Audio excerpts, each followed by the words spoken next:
or two, if they're quick questions. It's better to take a few questions. Maybe we'll take a few questions together. Excellent idea, and maybe just go this way. There, 1, 2, 3 hands. Very quick with your questions because we're going to be at the end of our hour.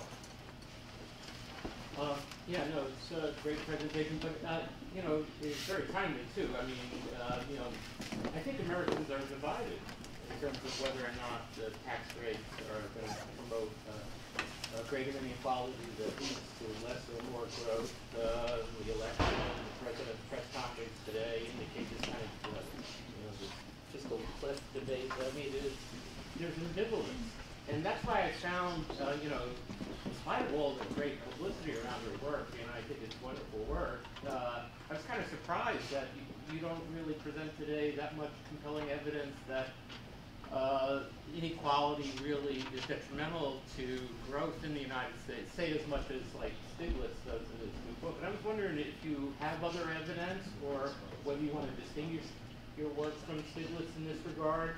Because I think that's what it's going to take. It's going to take some really compelling evidence to indicate that changes in the tax rates that lead to growing inequality are detrimental to growth in the United States to tip these balance.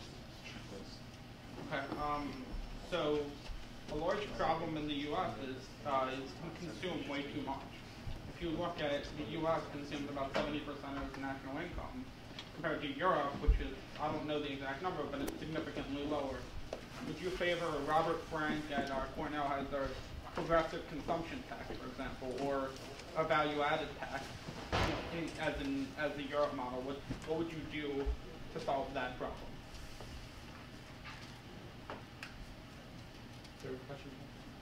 Oh, I have a quick question just about you pointed out that population growth is probably one of the key driving factors behind this. And a lot of times when we talk about population growth in this country, we talk about immigration. I was wondering if you, sort of why you didn't single out immigration, and if you have any ability to speculate about specifically the impact of low-skilled immigration on inequality in the United States. Last question.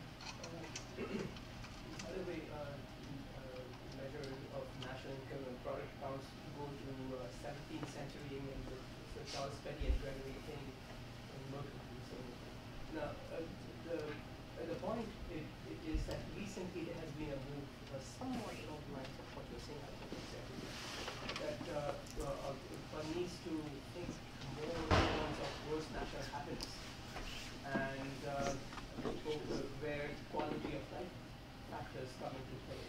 So obviously, inequality doesn't contribute to happiness, as you understand. So what is happiness, and how do you see that playing into this, your interpretation of future issues of inequality? 4 questions that all deserve their own full presentation. Let's give Professor Piketty the last word. I would love to be able to answer all of this. I'm not sure I am able to that. Let me just say a few of some of the questions. Is inequality detrimental to growth, or is it sufficiently detrimental to growth that we can convince people on this basis? You know, the problem is that I'm not sure it is detrimental to growth. You know, I think it's not positive for growth. I think it's mostly neutral. You know, in the end, you know, it's and that's not. You know, I think so maybe it's a deception for you because you think it would be easier to convince people that inequality is bad if that was really detrimental to growth. But on the other hand, you know, if it's not completely true, we should not use this argument. You know, I think to me the main problem with inequality is simply that the welfare of the bottom group, the bottom 50% or bottom 80% group is lower, and what they can do with their life is lower. Now the relation with happiness is not always you know, as neat as it could be, but you know, social objective I have in mind is one where the opportunities and life opportunities are as large as possible for the largest group as possible. And so to me, this is the problem with inequality. Now, I agree that unfortunately the argument may not be enough to convince the top groups, and if the top groups have a huge political influence, then that makes things more difficult.